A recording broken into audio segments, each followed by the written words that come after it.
Greetings to you from the mystical world of YouTube. You have found a trailer to one of our Backporch Education Podcast episodes. We hope this short clip interests you enough that you give a listen to our full episode, which is linked below. We also hope you will consider subscribing to our channel, becoming a regular conversant with us, and perhaps get a friend or two to check us out. This is a great day to learn, and this is Steve Elliott, who along with my friend Jason Dolworth comprise the bi-weekly Backporch Education Podcast. Now, here's the trailer. There's a delight in London about getting back to basics, about being in the moment, in the wild. Just like you explained, or like he explained with the hobo, we don't know what's going to happen next. And so the excitement and the delight is that magical, mysterious, mystic experience of let's see what happens. And I think that that's legitimate to some extent in the classroom. I don't think you can go all the way there. But well, that's the question, right? And I think that's what this quote is really allowing us kind of to jump into and to talk about. That's what I want to know is, like, to what extent, well, okay, for the hobo, Telic endeavor, that is work aimed at some goal, is futile. He says that it's pointless. All that there is the present moment. Like, you can't work for something in the future. Okay, well, as a teacher, I don't feel like I can subscribe. You know, like in my job as a teacher, now, don't get me wrong, there are days when I'm tempted to subscribe to that, you know, when class is not going well and it's a bad day and, you know, people are not getting along and just it's not working like you want to.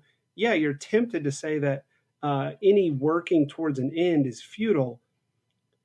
But I don't think I can. But yeah, so you're at the heart there of what I think Lewis is talking about in The Abolition of Man.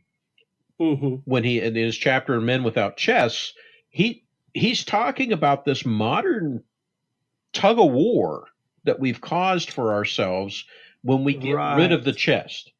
You have the ape or something. Trousered apes, right?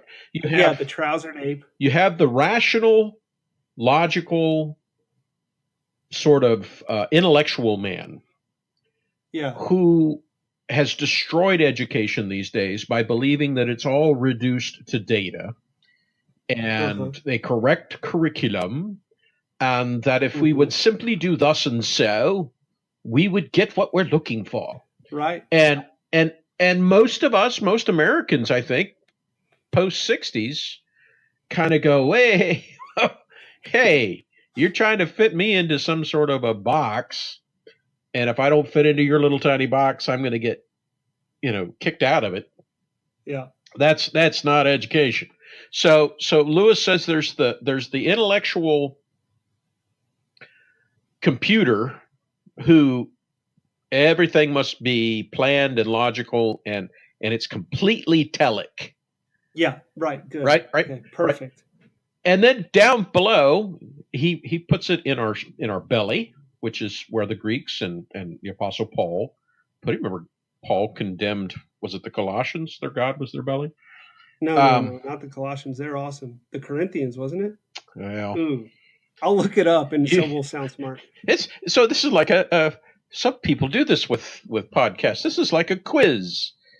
Right, Philippians. Write in and tell us. Oh, well. And while you're doing so, hit the donation box.